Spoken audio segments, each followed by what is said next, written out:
In the last video, I told you students that the narrator made a second visit to Mrs. Darling's house. There she was received by her daughter, a 15-year-old girl, and she was asked to sit in the living room. The narrator was horrified to find herself in a room where things were arranged in a tasteless manner, and moreover, the musty smell in the room made her feel burdened. She was feeling suffocating in that room. She found herself in the midst of familiar things which she longed to see again, but which troubled her in the strange atmosphere. She had no courage to look around her.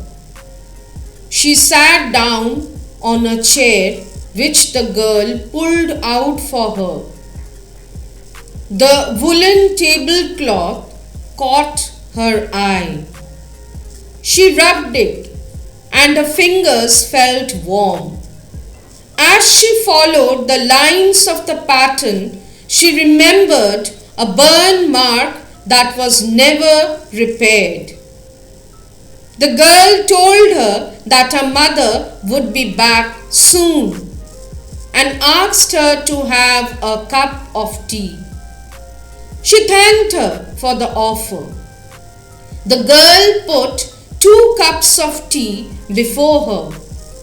The narrator noticed that the girl had a broad back like her mother. She poured tea from a teapot that had a gold border on the lid. The girl opened a box to take out some spoons. The narrator asked her if she knew about the box. The girl replied that it was antique according to her mother. She pointed to some more antiques in the room, but the narrator didn't follow her direction. The things were kept in such a bad manner that she never wanted to give a look to them.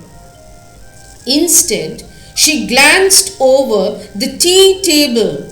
She recalled how she used to fancy the apple on the pewter, that is, a utensil made of copper, lead and tin, and the color may be bluish, silver or grey plate. She felt bad to hear that the girl and her mother used the plate for everything. When the girl informed the narrator that they ate off the plates that were hanging and she didn't find anything special about it, she was deeply hurt. Now students, if something is special to you and you give that to your friend and your friend simply neglects that thing and tells that this thing is absolutely valueless or it has no speciality, you may feel bad about it. The same thing happened to the narrator. At last, the narrator found the burnt mark on the tablecloth. At that moment, the narrator explained a very true philosophy that we hardly notice the things at home which we always use. We only notice those things that are found missing or require a repair or is lent to somebody. This is absolutely true. All those things that are kept at home, we use them, but we don't look at them. We don't inquire about those things to our parents or to other members of the family. The same thing happened to the narrator. All those things that were kept at home when her mother was alive, she used those things, but she hardly asked about them or observed them. If a thing requires some kind of repair, or if it's found broken, it's then that we really look at that thing. The same thing had happened to the narrator. She said to the girl that once, long time back, her mother had asked her to help her polish the silvers at home. That day she was actually at home, maybe due to her illness, and she was getting bored. She asked her mother what silver she was talking about. When her mother replied that she was talking about the spoons, forks and knives, she was surprised, as she never knew that those were made of silver. The girl heard her and laughed. The narrator was sure that the girl must also not be knowing with what they ate. She hesitated to reply to the narrator. She moved towards the drawer to check the spoons and forks. Suddenly, the narrator jumped up and said that she almost forgot that it was time for her to catch the train. Maybe the narrator changed her mind, and so she decided to catch the train. But you can see earlier in the explanation, I told you students that the narrator had a wish to wait for the woman, but now she decided to leave. She decided to catch the train.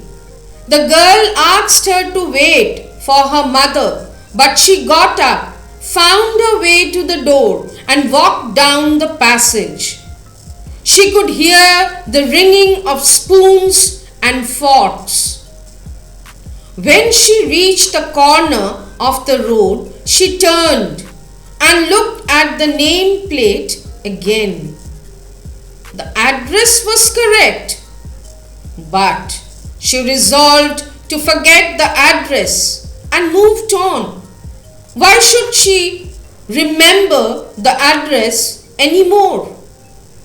She has decided to leave all her possessions here. She would never take them back. So why will she anymore come back to the same address? She had no longer the desire to possess them.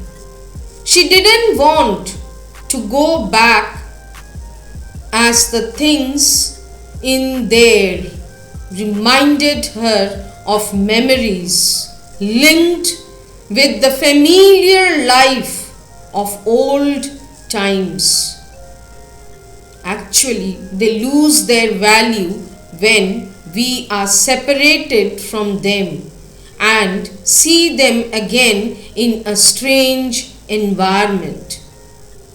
Then she thought that no cutlery would fit in the narrow drawer of the rented house where she lived. She had actually no space in the house where she was staying now to keep those things. So it was no use bringing those things back. She also knew that those antiques would not look good in that room where she was staying now, as that room had blackout paper hung over the window. These things would not match there in that room. So keeping everything in mind, finally she decided to forget the address forever. That's all Thank you. Have a nice day.